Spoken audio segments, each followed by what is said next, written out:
बोलो सियापति रामचंद्र महाराज की जय।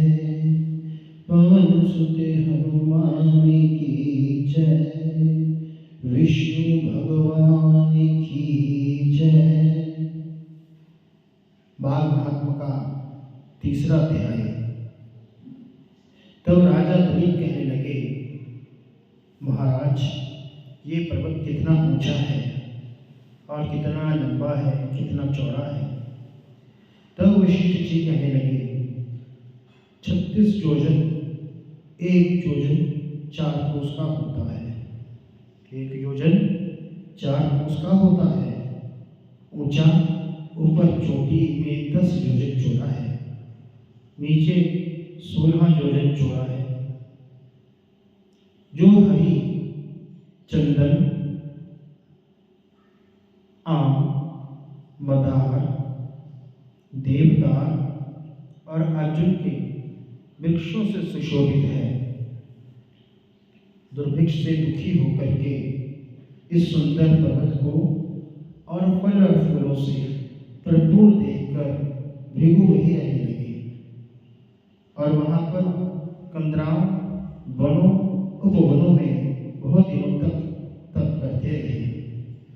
इस प्रकार जब भृगु ऋषि वहां पर आए और अपने आश्रम पर रह रहे थे, तो एक विद्याधर अपनी पत्नी से उतरा। वह अत्यंत दुखी था। भृगु ऋषि को प्रणाम किया। ऋषि ने बड़े मीठे स्वर में उनसे कहा, श्री कृष्ण गोविंद हरे मुरारी, हे नाथ नारायण वासुदेवा। कहने लगे, हे विद्याधर, तुम बड़े दुखी दिखाई देते हो और इसका कारण क्या है? तो विद्याधर कहने लगा, महाराज, पुण्य के फल को पाकर, स्वर्ग पाकर, देव के शरीर पाकर भी मेरा मुख व्याधि जैसा है। यही कारण मेरे दुख और अशांति का है। ना जानी किस पाप का फल है। मेरे चित्त की व्याकुलता का दूसरा कारण भी सुनिए। ये मेरी पत्नी अति रूपवती, मीठा वचन बोलने वाली, नाचने और गाने की कला में अति प्रवीण है, शुद्ध चित्त वाली है, सातों स्वरों वाली, वीणा को बजाने वाली, जिसने अपने कंठ से गाकर नारद मुनि को प्रसन्न किया। नाना स्वरों को नाद से वीणा बजाकर कुबेर को प्रसन्न किया। अनेक प्रकार के नाच ताल से वही शंकर महाराज भी अति प्रसन्न और रोमांचित हुए। शील, उदारता, रूप और यौवन में स्वर्ग की कोई अप्सरा भी इस जैसी नहीं है।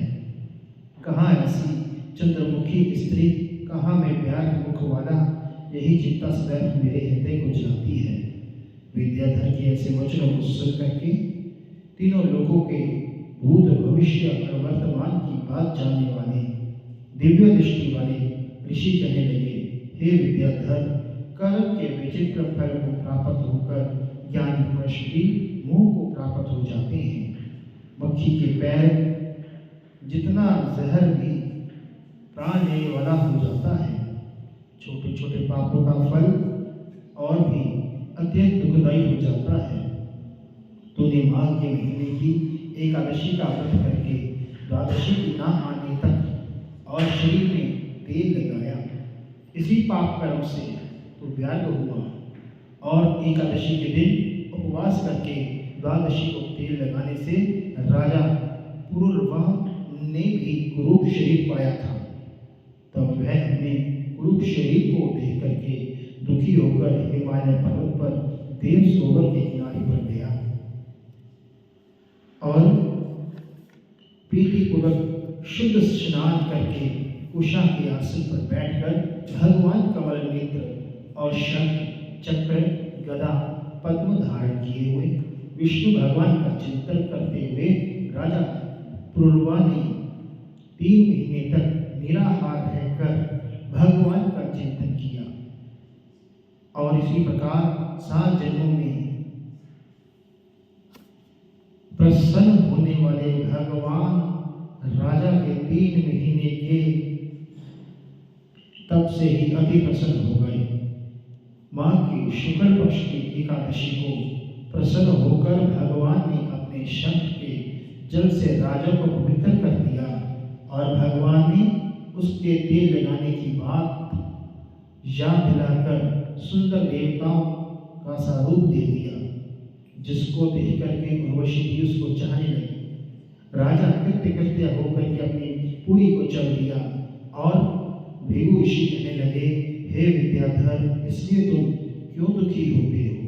यदि तुम अपना यही राक्षसी रूप छोड़ना चाहते हो तो मेरा कहना मानकर जल्दी अपने पापों को नष्ट करने वाली खेलकूट नदी में माघ में स्नान करो और जहाँ पर सिद्ध ऋषि देवता निवास करते हैं, अब मैं इसकी विधि बतलाता हूँ।